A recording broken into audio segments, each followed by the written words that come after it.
오늘도 하나님의 크고 놀라운 은혜와 사랑이 우리 가운데 충만하게 임하기를 바랍니다. 오늘 함께 나눌 말씀의 제목은 이스보셋의 죽음과 다윗의 반응입니다. 우리가 지난 시간에 이제 아브넬이 죽은 것으로 인해서 다윗이 위기를 맞을 수 있었는데 마음의 중심으로 그 아브넬의 죽음을 애도하고 또 정성을 다해서 아브넬을 높이면서 그 모든 위기를 모면하는 것을 보게 되었습니다. 이스라엘 백성들이 다윗을 향한 그 오해를 풀었고요. 그 아브넬의 죽음과 다윗이 무관한 것을 인정하며 다윗의 그 모든 행하는 것을 옳게 여기고 그 모든 마음을 다윗에게 실어 주었습니다. 이제 오늘 본문은요. 이스보셋이 죽임을 당하는 사건을 우리에게 보여줍니다. 어떻게 보면요, 이 이스보셋의 죽음으로 말미암아 이제 사울 일가의 그 몰락이 이제 완성되어지는 것이죠. 그런데 그 과정에 나타난 일들 가운데서 이제 다윗이 우리에게 보여주고 있는 이 모습이 과연 신정국가의 왕으로서 부족함이 없는 그 모습을 우리에게 보여주는 것이죠. 이제 오늘 본문도 우리가 한 절 한 절 살펴볼 때 오늘도 저와 여러분 가운데 하나님의 풍성한 은혜가 임할 수 있기를 간절히 바랍니다. 우리 먼저 4장 1절 말씀 보겠습니다. 4장 1절입니다. 사울의 아들 이스보셋은 아브넬이 헤브론에서 죽었다 함을 듣고 손에 맥이 풀렸고 온 이스라엘이 놀라니라. 아멘. 자, 여기 보면 사울의 아들 이스보셋은 아브넬이 헤브론에서 죽었다함을 듣게 됩니다. 여러분, 이 북쪽 이스라엘에서요, 아브넬이 차지하고 있는 위치는요, 나라의 중심이 되는 겁니다. 그 나라를 유지할 수 있는 힘이 되는 것이죠. 그런데 지금 이스보셋은요, 그 아브넬이 죽었다는 소식을 듣게 되는 겁니다. 그것도 어디서 죽게 되었다는 소식을 듣습니까? 헤브론에서 죽었다는 것을 듣게 되는 거예요. 헤브론은 뭐예요? 다윗의 왕도죠. 또 도피성이죠. 근데 그러한 곳에서 뭐예요? 이 이스라엘 나라를 지탱하고 있는 이 아브넬이 죽었다? 이것은 이스보셋에게는요, 큰 충격인 것이죠. 두 가지 의미에서의 충격입니다. 하나는 뭐냐 하면 이제 앞으로 이 이스라엘의 미래를 장담할 수 없는 거예요. 그렇지 않습니까? 이 이스보셋을 뭐예요? 마하나임으로 데려가고 그곳에서 뭐예요? 왕으로 세운 자가 아브넬입니다. 그 나라를 유지하고 지탱할 수 있는 것, 그나마 다윗과 견주어서 싸울 수 있는 것, 그것도 누가 있기 때문이었어요? 아브넬이 있기 때문이었어요. 근데 그러한 아브넬이 헤브론에서 죽었다? 이것은요, 이스보셋으로 하여금 앞으로 그 이스라엘의 미래가 뭐예요? 보이지 않는 것이죠. 자기의 미래가 보이지 않는 것이죠. 그것 때문에 뭐예요? 큰 충격을 받았을 겁니다. 그리고 또 하나는 어떤 의미에서 충격을 받았을 것이냐면 지금 이스라엘의 왕이 누굽니까? 이스보셋인 자기예요. 근데 지금 뭐예요? 자기를 뭐예요? 제껴두고 아브넬이 헤브론으로 가서 다윗과 뭐예요? 밀담을 나눈 것이죠. 이 통일 이스라엘에 대해서 뭐예요?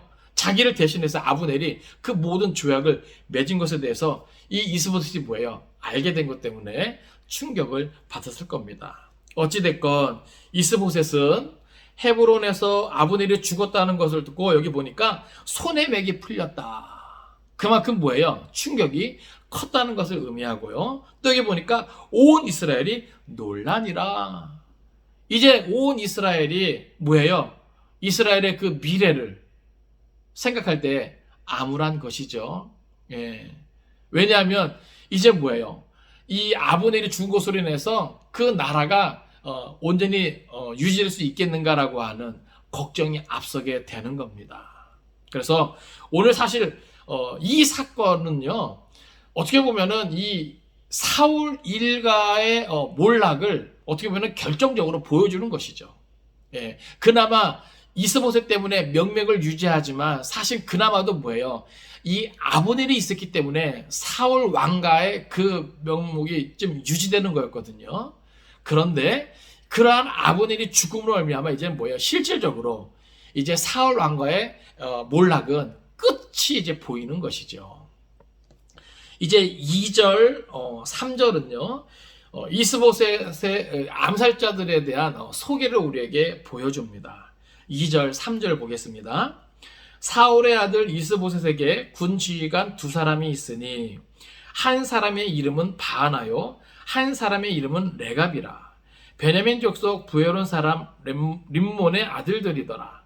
부에롯도 베냐민 지파에 속하였으니 일찍이 부에롯 사람들이 깃다임으로 도망하여 오늘까지 거기에 우거함이더라. 아멘.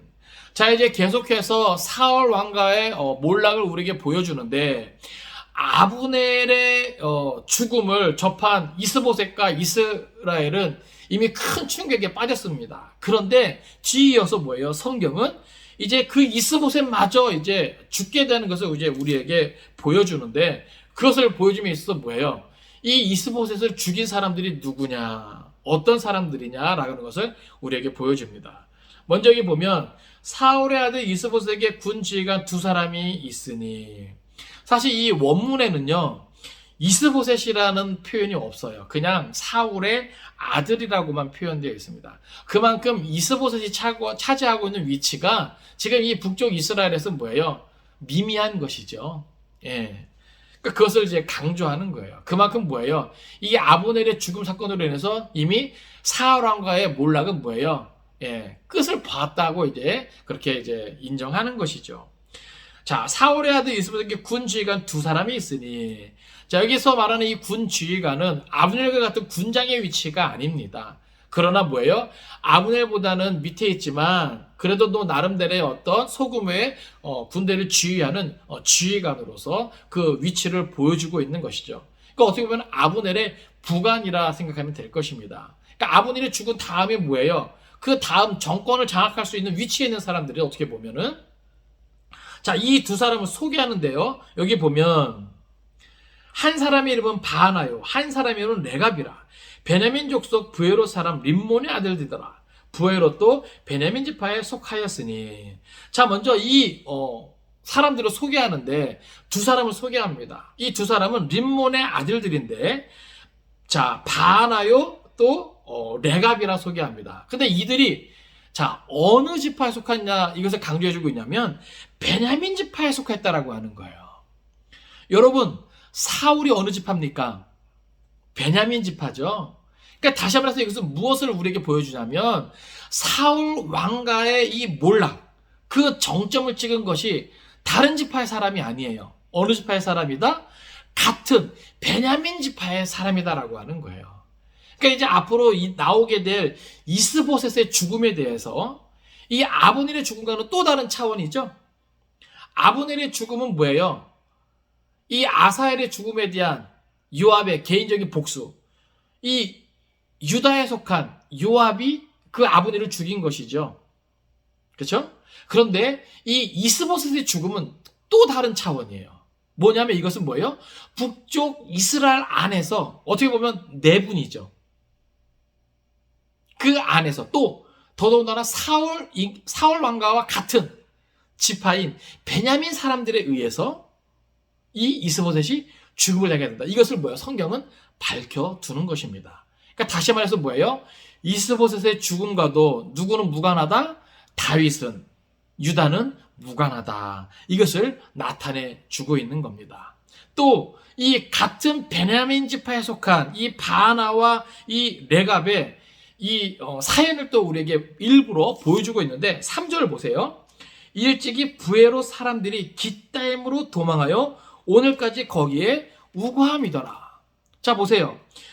이들이 베냐민 지파에 속한 사람들이지만 원래부터 이스라엘 족속이 아니에요. 이들은 가나안 족속의 일원이었습니다. 일찍이 여호수아 때 기브온 사람들이 여호수아를 속이고 화친을 맺었죠. 그 기브온 4개 부족 가운데 하나의 부족이에요. 이 부에롯 사람들이 그렇다는 겁니다. 그런데 이 부에롯 사람들이 어떤 이유에서든지 여기 보니까 일찍이 부에롯 사람들이 기타임으로 도망했다 그랬습니다. 이것은 어떤 역사적인 사경을 배경으로 하는데요. 이것은 곧 사울 통치 시대에 여러분 높 사건을 기억하십니까? 높 사람들이 높 제사장이 뭐예요? 다윗을 도운 것으로 인해서 사울이 그 보고를 받고 뭐예요? 높 사람들을 다 죽이죠? 그런데 그 높과 가까운 위치에 어디가 있냐면 바로 이 부에롯이 있는 거예요. 그러니까 어떻게 보면 사울이 완전히 폭정이죠. 그래서 이 높 사건으로 인해서 많은 사람들을 학대하고 죽일 때 부의 사람들도 똑같이 그러한 피해를 당하면서 기타임으로 도망해서 오늘까지 거기에 거했다. 왜 성경은 이것을 밝혀두냐면 비록 이 바나와 레갑이 지금 현재는 사울 왕과 같은 베냐민 지파에 속했지만 그들은 뼛속까지 사울 일가에 대한 어떤 마음을 갖고 있어요? 이 복수심. 이것이 뭐예요? 그들 안에 있었다는 것을 우리에게 의도적으로 보여주고 있는 거예요. 그러니까는 뭐예요? 같은 베냐민 지파에 속한 사람들. 왜냐하면 이 부에롯 사람들이 기타임으로 이주해서 살고 있지만 이 그 땅을 차지한 베냐민 지파에 속한 이 베냐민 지파 사람들이 된 것이기 때문에 그들은 뭐예요? 사울 일가에 대해서 안 좋은 감정을 갖고 있는 것이죠. 거기다가 아브넬도 죽었고 이제 뭐예요? 그야말로 빛 좋은 개살구가 된 것이죠. 이스보셋은 왕이지만 왕이 왕으로서의 그 모든 것들을 할 수 없는 그런 허수아비에 불과하잖아요. 그러니까 이때를 놓치지 않고 뭐예요? 그들의 원수를 갚고 또 개인적인 또 탐심을 또 나타내 보이는 것이죠. 어찌됐건 성경은 2절 3절을 통해서 이들이 이스보셋을 죽이는데 이들은 같은 베냐민 지파 사람으로서 이스보셋을 죽인 것이요. 또 그러한 역사적인 배경을 가지고 사울 왕가에 대한 복수심으로 이스보셋을 죽인 것이다. 자, 성경에서 밝혀주는 것은 뭐냐면 여러분 하나님의 뜻을 우리가 알잖아요. 사울의 불순종으로 말미암아 그 사울의 그 왕위를 하나님께서 누구에게 주시기로 하십니까? 다윗에게 기름 부어주시고 다윗에게 옮기기로 하시잖아요. 그런데 보세요. 다윗이 뭐예요? 손수 피 흘리지 않게 하십니다. 그렇죠? 하나님은요. 다윗으로 하여금 뭐예요? 이스라엘을 온전히 세워가게 하시는 그 과정 중에 사울인가를 정리하는 것을요. 다윗이 굳이 뭐예요? 피를 흘리지 않게 해요. 그래서 개인적인 복수로 인해서 또는 내분으로 인해서 그 모든 것이 뭐예요? 해결되게끔 하시는 것이죠. 그러니까 오늘 우리가 2절 3절을 통해서 뭐예요? 이제 사울 왕가가 뭐예요? 몰락하게 되는 그 원인, 그 배경을 성경 우리에게 보여주고 있는 것이다. 그러니까 결국 이것을 통해서 뭐예요? 사울 왕가가 완전히 몰락하는 이 과정 중에 다윗은 관여했다 안 했다? 관여하지 않았다라고 하는 겁니다. 성경 우리의 것을 의도적으로 보여주고 있는 것이죠. 자, 이제 4절에서는요. 요나단의 아들 무이봇에 대해서 언급해주고 있습니다. 4절을 보겠습니다. 사울의 아들 요나단에게 다리 저는 아들 하나가 있었으니 이름은 무비보셋이라. 전에 사울과 요나단이 죽은 소식이 이스라엘에서 올 때 그의 나이가 5살이었는데 그 유모가 안고 도망할 때 급히 도망하다가 아이가 떨어져 절게 되었더라. 아멘. 자, 보세요. 이스보셋을 죽인 사람들에 대해서 언급하고 이어서 요나단의 아들 무비보셋에 대해서 언급을 합니다. 이유는 간단한 것이죠. 여기 이 요나단의 아들 무비보셋은요. 이스보셋 다음으로 뭐예요? 왕위를 계승할 수 있는 자격을 갖춘 자죠. 그런데 왕위를 계승할 수 있는 자격이 있음에도 불구하고 그 왕위를 이어갈 수 없는 것을 우리에게 밝혀주는 거예요. 특별히 사울과 요나단이 죽은 소식이 전해질 때 무비보셋의 나이를 밝혀두고 있죠. 그때 나이가 몇 살이에요? 5살이래요. 그러니까 지금 현재 이제 곧 죽게 될 이스보셋, 그때 이 무이보셋 나이는 12살 정도가 되는 것이죠. 그로부터 약 이제 7년 정도의 시간이 이제 흘렀을 때니까. 그러니까 뭐야? 여전히 나이가 어리다. 또 그뿐만이 아니라 무이보셋의 뭐예요? 단점을 언급하고 있어요. 무엇입니까? 이 사울과 요나단의 죽은 소식을 접할 때에 뭐예요? 급히 그 왕궁을 빠져나오면서 유모가 안고 도망할 때에 뭐예요? 떨어뜨린 거예요. 그래서 무이보셋은 뭐예요? 다리를 절게 되었다. 왜 이것을 구체적으로 밝혀두냐면 이스보셋이 죽은 다음에도 사울 왕가의 그 일족으로서 무이보셋이 존재하지만 그는 나이도 어릴 뿐만이 아니라 왕위를 이어갈 수 없는 뭐예요? 흠이 있는 자다라고 하는 거예요. 이것을 우리에게 밝혀주면서 뭐예요? 이제 성경은 사울 왕가의 몰락을 일단락 짓는 거예요. 이해되십니까? 이제 뒤에 이제 5장에서 이제 뭐예요? 다윗이 온 이스라엘의 왕이 되는 모습을 우리에게 보여주면서 그것을 확실히 하는 것이죠. 결국 뭐예요? 하나님의 뜻이 이루어지는 것을 우리에게 보여주는 겁니다. 자, 이제 5절부터 이제 8절까지는요. 이제 아까 말씀드렸던 이 바하나와 또 레갑에 의해서 이 무비보셋이 죽게 되는 그 사건을 우리에게 구체적으로 보여줍니다. 5절부터 우리 8절까지 말씀 보겠습니다. 부에롯 사람 림몬의 아들 레갑과 바하나가 길을 떠나 볕이 쬐을 때 즈음에 이스보셋의 집에 이르니 마침 그가 침상에서 낮잠을 자는지라. 레갑과 그의 형제 바하나가 밀을 가지러 온 채하고 집 가운데로 들어가서 그의 배를 찌르고 도망하였더라. 그들이 집에 들어가니 이스보셋이 침실에서 침상 위에 누워 있는지라 그를 쳐 죽이고 목을 베어 그의 머리를 가지고 밤새도록 아라바 길로 가 헤브론에 이르러 다윗 왕에게 이스보셋의 머리를 들이며 아뢰되 왕의 생명을 해하려 하던 원수 사울의 아들 이스보셋의 머리가 여기 있나이다. 여호와께서 오늘 우리 주 대신 왕의 원수를 사울과 그의 자손에게 갚으셨나이다 하니. 아멘. 자, 여기 성경에 보면요, 이 레갑과 바하나가 길을 떠나 볕이 쬐을 때쯤에 이렇게 표현하고 있습니다. 그러니까 이것은 뭐냐면 지금 이 레갑과 바하나도요, 마치 유다에서 요압과 그의 신복들이 그 유다를 위해서 뭐예요? 이렇게 전쟁을 벌여서 그 탈취한 거 가지고 그 모든 것들을 유지하는 어떤 그런 임무를 맡았던 것처럼 이 바하나와 레갑도 뭐예요? 북쪽 이스라엘에서 그런 임무를 맡았던 것 같아요. 그래서 그 임무를 마치고 돌아와서 여기 특별히 뭐예요? 볕이 쬐을 때, 이것은 뭐예요? 낮 정오쯤을 이제 말하는데 이때는요, 그 당시 팔레스타인 풍습에 의해서 다 오침을 합니다. 왜냐하면 햇볕이 너무 강렬해서 일을 할 수가 없는 거예요. 예. 그러니까 그때쯤에 뭐예요? 이 왕인 이스보셋도 뭐예요? 편안히 이제 오침을 하게 되는 것이죠. 예.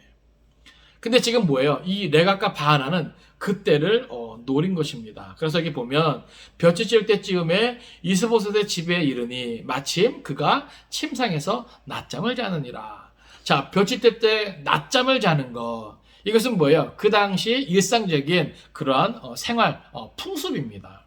근데 사실 여기서요, 그럼에도 불구하고 이스보셋은요, 낮잠을 자면 안 되었던 것이죠. 왜 그렇습니까? 지금 뭐예요? 잠을 잘 때가 아니라는 것이죠. 왜요? 지금 그 나라를 지탱하고 있는 힘의 근원이 되는 아브넬이 지금 헤브론에서 죽었단 말이에요. 그것 때문에 뭐예요? 자기도 지금 큰 충격을 받고 온 이스라엘도 지금 놀라고 있으면 지금 뭐예요? 어떻게 해야 됩니까? 왕인 이스보셋은 빨리 대책을 마련해야 되는 것이죠. 그 앞날을 위해서 예비를 해야 되는 것이죠. 그러나 뭐예요? 그 어떤 것도 하지 못하고 뭐 하고 있어요? 평상시와 똑같이 뭐예요? 낮잠을 자고 있는 거예요. 그러니까 어찌 보면 그 모든 것들을 바로 분별하지 못하고 대처하지 못한 이 이스보셋의 이 모습이 어떻게 보면 뭐예요? 죽음을 자초했다라고 하는 것이죠. 6절에 보면 레갑과 그의 형제 바하나가 밀을 가지러 온 채하고, 여기서 이제 밀이라고 하는 것은 군사들을 먹일 이제 군량밀을 이제 의미하는 것입니다. 그러니까 이제 그냥 일상적인 어떤 그러한 움직임이에요. 행동들이에요. 그러니까 마음대로 그 이스보셋의 집을 드나들 수 있는 위치에 있었고, 또 그것이 뭐예요? 지극히 자연스러웠던 것이죠. 그러니까 평소와 다를 바 없이 뭐예요? 이렇게 지금 밀을 가지러 온 채하고 그 집으로 그냥 들어가는 거예요. 그럴 때 뭐예요? 이스보셋이 잠을 자고 있을 때 그 배를 찌르는 것이죠. 또 7절 보니까 이스보셋이 침상에서 누워 있는지라 그를 쳐 죽이고 목을 베어 그의 머리를 가지고 밤새도록 아랍의 길로 가 헤브론에 이르렀다. 자, 지금 뭐예요? 이스보셋이 낮잠을 자고 있을 때 그 배를 찌르고 머리를 베어 밤새도록 아랍의 길로 갑니다. 여러분, 이 이스보셋이 어디에 있어요? 지금 마하나임에 있는 것이죠. 마하나임에서 헤브론까지는요 약 90km 정도가 되는 거예요. 그런데도 불구하고 뭐예요? 이 바하나와 레갑은요, 그 당시 뭐 자동차가 있는 것도 아니고, 그쵸? 이 90km를 뭐예요? 그냥 한 걸음에 달려가는 것이죠. 그러니까 여러분 보세요. 이들이 그만큼 뭐예요? 이 악한 일에도 뭐예요? 열심을 내었다는 것이에요. 예? 밤새도록 이 아라바 길로 가서 헤브론에 이르렀다. 이것은 뭐예요? 그들이 열심을 내는 만큼 그들의 죽음을 자초한 것이죠. 그러니까 참 어떻게 보면요, 이 악인들의 열심은 그들의 멸망을 자초한다. 우리에게 또 그런 교훈을 보여줍니다. 어찌됐건 이 레갑과 바하나는요, 이스보셋이 침상에서 낮잠을 자고 있을 때 그 배를 찔러 죽이고 목을 베어 밤새도록 달려서 헤브론 다윗에게 이르게 됩니다. 그러면서 뭐라고 말합니까? 왕에게 그 머리를 들이면서, 여기 보니까 아뢰되 왕의 생명을 헤아려 하던 원수 사울의 아들 이스보셋의 머리가 여기 있나이다. 자, 지금 보세요. 이것은 철저하게 뭐예요? 그 두 사람의 생각입니다. 지금 이 사람들은 어떻게 생각했냐면 사울의 아들 이스보셋이 뭐예요? 다윗의 원수라고 생각한 거예요. 다시 말해서 다윗이 통일 왕국을 이루는 데 있어서 이스보셋이 가장 큰 걸림돌이요 원수라 생각하고, 이스보셋의 머리를 가지고 가면 다윗이 크게 기뻐하면서 자기들에게 뭐예요? 큰 상을 내릴 줄 알았던 것이죠. 그런 의미에서 뭐예요? 지금 그 머리를 들이면서 아뢰되 왕의 생명을 헤아려 하던 원수 사울의 아들 이스보셋의 머리가 여기 있나이다. 그런데 여러분, 다윗의 생각은 완전히 다르죠. 예전에 사울이 죽었을 때도 그랬고요, 또 아브넬이 죽었을 때도 그랬습니다.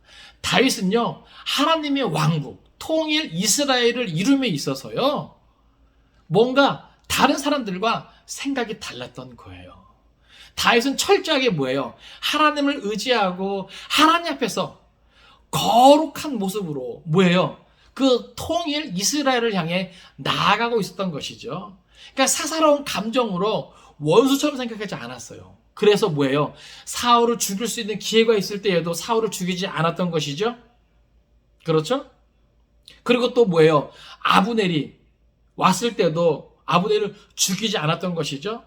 물론 그것 때문에 요압은 크게 분노했지만 그게 뭐예요? 요압과 다윗의 결정적인 차이를 만들어낸 것이죠. 개인적인 복수, 또 이기적인 탐심, 이 모든 것들은 뭐예요? 다윗은 다 내려놓고 철저히 하나님 앞에서 큰 뜻을 위해서 뭐예요? 오직 온전한 신앙의 모습으로 나아갔던 것이죠. 그러니까 이 레갑과 바하나는요, 그것을 뭐예요? 몰랐던 거예요. 사랑하는 성도 여러분, 오늘 우리도요, 세상 사람들이 마땅히 여기는 그러한 상식이라 할지라도 그것이 하나님 앞에서 옳지 않다면 오늘 우리는 뭐예요? 그것을 내려놓을 수 있어야 하는 겁니다. 다윗이 이스보셋을 원수로 생각하지 않았어요. 그래서 이제 뒤에 나오는 것이죠. 근데 어찌됐건 뭐예요? 지금 이들은 다윗이 이스보셋을 원수로 생각하는 줄 알고 그렇게 보고를 합니다. 더 나아가서 자기들의 죄악을 감추면서 하나님의 뜻을 자기들의 손을 통해서 뭐예요? 이루어졌다는 것을 밝힙니다. 여기 보면 여호와께서 오늘 우리 주 대신 왕의 원수를 사울과 그의 자손에게 갚으셨나이다 하니. 자, 지금 여기 보세요. 여호와께서 지금 왕의 원수를 갚았다는 거예요. 누구를 통해서요? 자기들을 통해서. 이해되십니까? 지금 뭐예요? 자기들의 죄악을, 자기들의 탐심을, 자기들의 배신을 지금 누구를 앞세워서 감추고 있어요? 여호와 하나님을 앞세우고 감추고 있어요. 여러분, 사실 이러한 경우가요, 오늘날도 있습니다. 무엇입니까? 나의 죄악은 감추고 여호와 하나님 앞에서 아무 거리낌 없이 예배할 수 있다는 것. 그렇죠? 여러분, 내 일상의 모습, 드러나지 않은 모습은 여호와 하나님 앞에 죄악이 가득하면서 그저 뭐예요? 주일에 예배드리는 것으로 인해서 여호와 하나님 이름을 부른다 그래서 그것이 뭐예요? 무마되지 않습니다. 감춰지지 않습니다.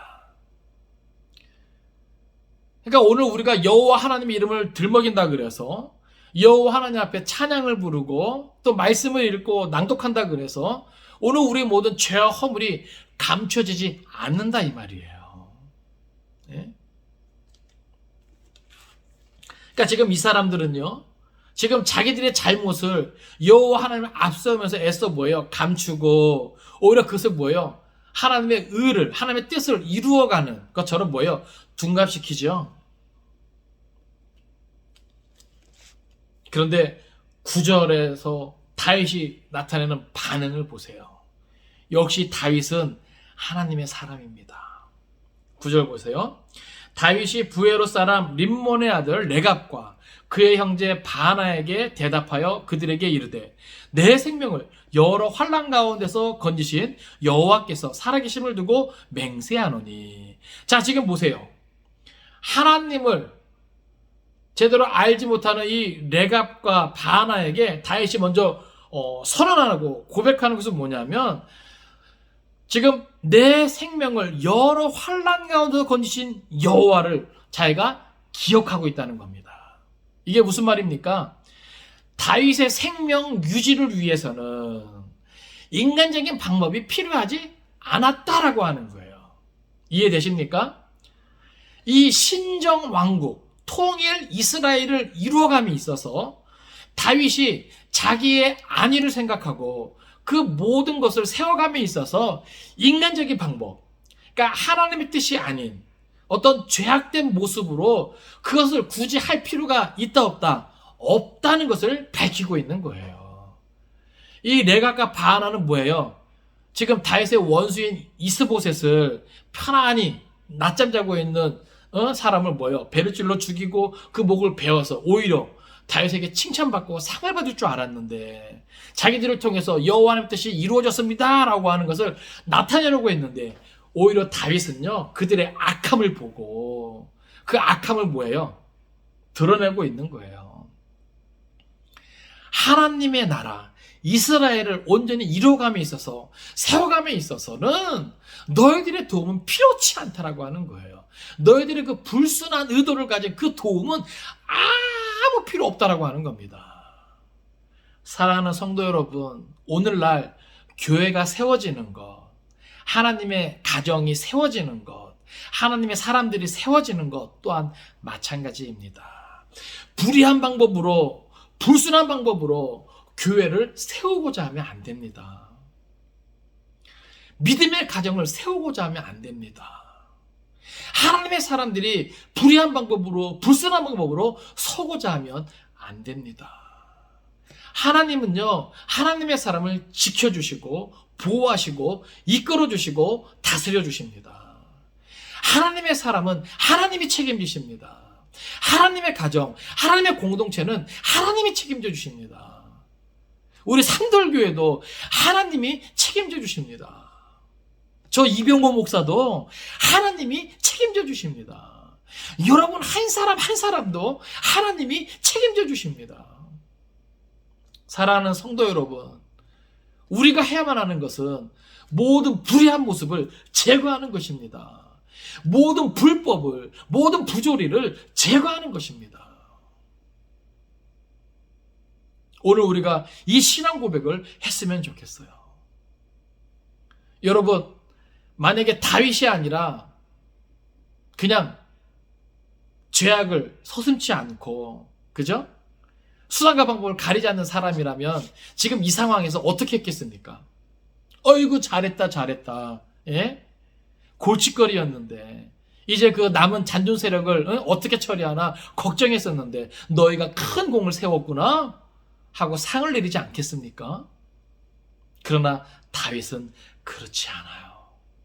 오히려 그들 앞에 이 하나님의 나라가 어떻게 세워지는 것인지, 자기가 이스라엘의 왕으로 어떻게 세워지는 것인지, 죄악된 방법은 아무 의미 없다는 것을 드러내고 있는 것입니다. 사랑하는 성도 여러분, 여러분의 가정이 세워지길 원합니까? 여러분의 일터, 여러분의 기업이 세워지길 원합니까? 우리 산돌교회가 세워지길 원합니까?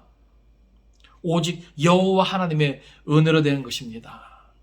여호와 하나님의 방법으로 되는 것입니다. 옳지 못한 방법, 옳지 못한 생각을 갖고 있다면 그 모든 것들을 내려놓고 돌이키시기를 주님의 이름으로 축원을 드립니다. 하나님이 하시는 거예요. 다윗은 지금 그것을 고백하고 있는 겁니다. 다윗은 그것을 기억하고 있는 거예요.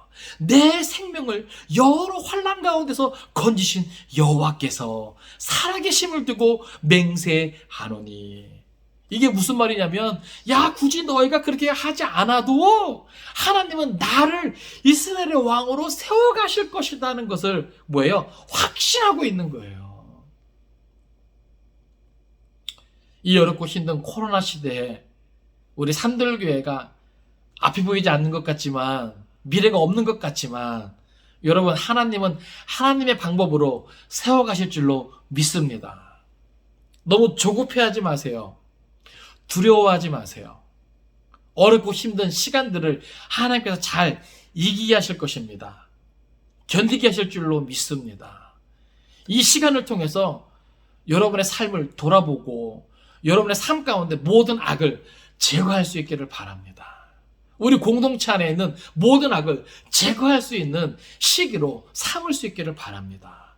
좀 더 거룩하고 순결한 모습으로 우리가 세워질 때 하나님은 이전에도 이후에도 없을 놀라운 부흥과 축복을 우리에게 허락해 주실 줄로 믿습니다.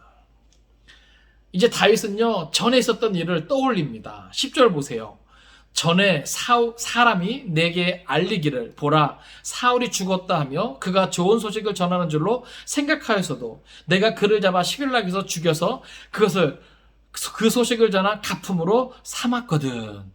이거는요, 전에 사울과 요나단이 죽었다는 것을 아말렉 소년이 다윗에게 와서 보고한 거예요. 그러면 자기가 뭔가 상을 받을 줄 알고, 예? 그런데 뭐예요? 다윗은, 그 아말렉 소년은 뭐예요? 죽이게 되는 것이죠. 그러면서 말하는 것 11절 보세요. 하물며 악인이 의인을 그의 집 상위에서 죽인 것이겠느냐. 그런즉 내가 악인의 피 흘린 죄를 너희에게 갚아서 너희를 이 땅에서 없이 하지 아니하겠느냐 하고. 자, 지금 뭐예요? 지금 다윗은요, 이 레갑과 바하나를 악인으로 규정합니다.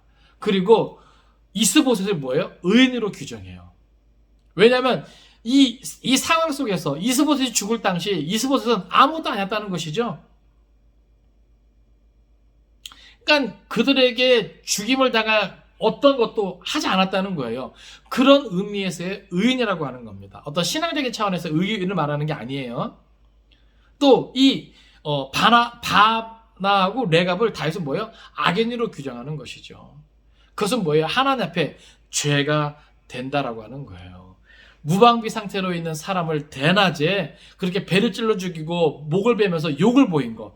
더더군다나 그들은 그들의 왕이잖아요. 이것은 뭐예요? 하나님 앞에서 옳지 못한 그러한 행위다라는 거예요. 악한 행동이다라고 하는 것이죠. 그런 의미에서 뭐예요? 다윗은 철저하게 하나님의 공의를 나타내 보이고 있는 겁니다. 사랑하는 성도 여러분, 어떤 형편과 상황에서도 오직 하나님의 공의를 앞세우고 있는 다윗의 위대함이 보이십니까? 인간적인 어떤 감정에 휩쓸려서 치우치지 아니하고 중심을 바로잡고 모든 것을 하나님의 편에서 판단하는 다윗의 모습이 보이십니까? 하나님의 나라는, 하나님의 공동체는 이렇게 세워져야 하는 것입니다. 하나님의 공의가 바로 설 때 거기서부터 뭐예요? 하나님의 공동체는 올바르게 세워질 수 있는 것이죠. 건강하게 서는 것입니다. 그러니까 어떻게 보면 성경이 계속해서 밝히는 그런 모습을 보세요. 사울의 죽음에도, 아브넬의 죽음에도, 또 이 이스보셋의 죽음에도 다윗의 무관함을, 그쵸? 명백함을 성경은 밝혀주고 있죠. 그리고 그럴 때마다 다윗이 보여주고 있는 태도를 보세요. 개인적인 감정에 휩쓸리지 않죠. 복수심에 사로잡히지 않죠. 그 안에서도 많은 내적 갈등이 있고 사단의 꾀임과 유혹이 있었을 것인데 다윗은 철저하게 그런 감정을 뭐예요? 배제한 채 하나님의 편에서, 하나님의 관점으로 하나님의 공의를 앞세우고 그 모든 것들을 판단하고 처리하는 것을 보게 됩니다. 이것은 다윗이 비록 하나님 앞에 기름 부음을 받았지만 그 왕의 자리에 이르기까지 인간적인 방법, 그 모든 것들을 앞세워서 서두르지 않았다는 것을 우리에게 보여줘요. 하나님의 뜻대로 하나님의 때가 되기까지 참고 견디면서 오직 하나님의 편에서 그 모든 것들을 순종하면서 받아들였다는 사실입니다. 결국 보세요. 성경이 우리에게 보여주는 것은 무엇입니까? 다윗이 서게 되고 사울이 몰락하게 되는 과정을 우리에게 뭐예요? 그것을 그대로 보여주고 있는 것이죠. 결국 뭐예요?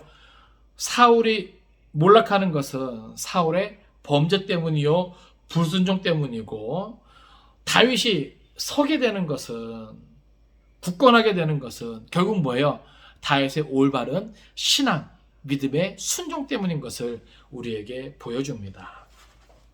마지막 12절 보세요. 청년들에게 명령하며 곧 그들을 죽이고 수족을 베어 헤브론 목가에 매달고 이스보셋의 머리를 가져다가 헤브론에서 아브넬의 무덤에 매장하였더라. 여기 보면 다윗은요 끝까지 이스보셋을 뭐예요? 예우하고 있는 것을 보게 됩니다. 그래서 이 이스보셋을 죽인 두 사람은 처벌하고요. 또 이스보셋을 뭐예요? 아브넬의 무덤에 매장하였더라. 이건 그만큼 뭐예요? 예우를 하고 있는 것이에요. 말씀을 정리합니다. 사랑하는 성도 여러분, 오늘 본문을 통해서 우리가 얻을 수 있는 교훈은 무엇일까요? 먼저 첫째로는요, 하나님의 계획은요, 더딘 것 같지만 점진적으로 그리고 정확히 성취된다라고 하는 사실을 우리가 깨달아야 되겠습니다.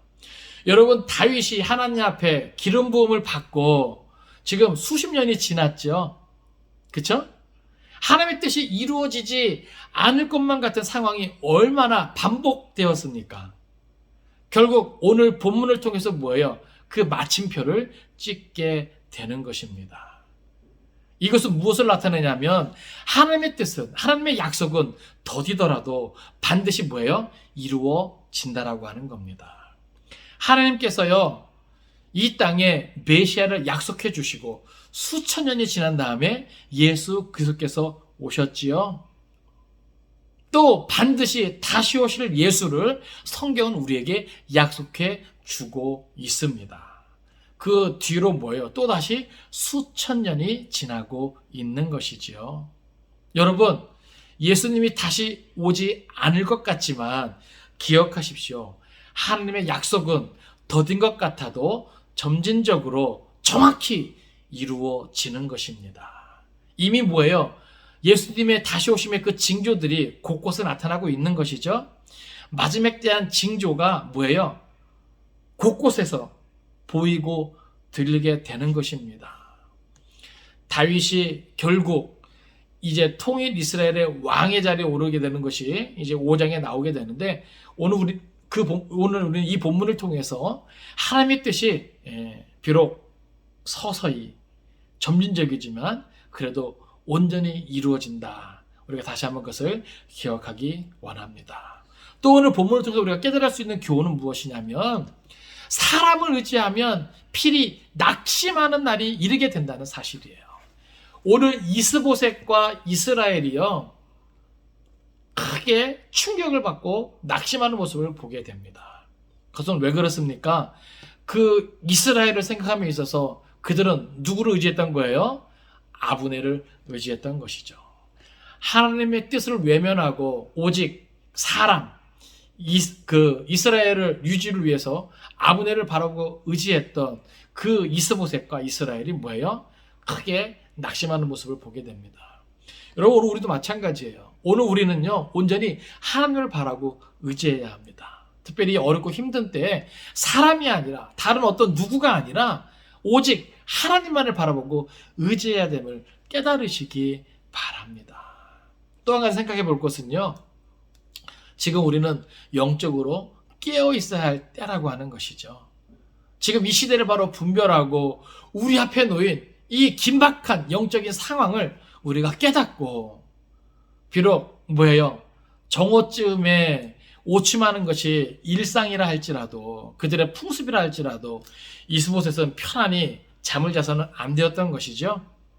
깨어 있어서 다음 일을 예비하고 대책을 세웠어야 함에도 불구하고 일상과 똑같이 낮잠을 자고 있는 모습, 사실은 그럴 수가 없는 것인데, 오늘 우리도 마찬가지입니다. 오늘 이 마지막 때에 영적으로 더욱 민감하게 깨어 있어서 우리는 반응해야 되겠습니다. 언제 우리의 원수가 우리의 배를 찌를지 몰라요. 우리의 가장 약한 부분, 무방비 상태인 우리를 공격할지 모릅니다. 사랑하는 성도 여러분, 이 코로나로 인해서 많이 힘들고 지쳐 있을 텐데, 그럴 때일수록 우리는 더욱더 영적으로 깨어 있어서 하나님을 바라보고 오직 무장하면서 영적 싸움에 대비할 수 있기를 바랍니다. 바라고 원하기는 이번 한 주간도 오늘 우리를 향한 하나님의 뜻을 기억하시고 그 하나님의 뜻이 반드시 이루어짐을 기대할 수 있기를 바랍니다. 오늘 우리가 의지할 수 있는 것은 사람이 아닙니다. 살아계신 여호와 하나님, 힘들고 어려운 시간들 속에서 우리를 지켜주시고 보호하셨던 그 하나님을 다윗처럼 기억하고 고백하면서 그 하나님을 의지할 수 있기를 바랍니다. 마지막으로 끝까지 끼어 있어서 우리 앞에 있는 모든 영적 싸움을 잘 싸울 수 있는 저 여러분 될 수 있기를 주님의 이름으로 축원을 드립니다. 기도하겠습니다.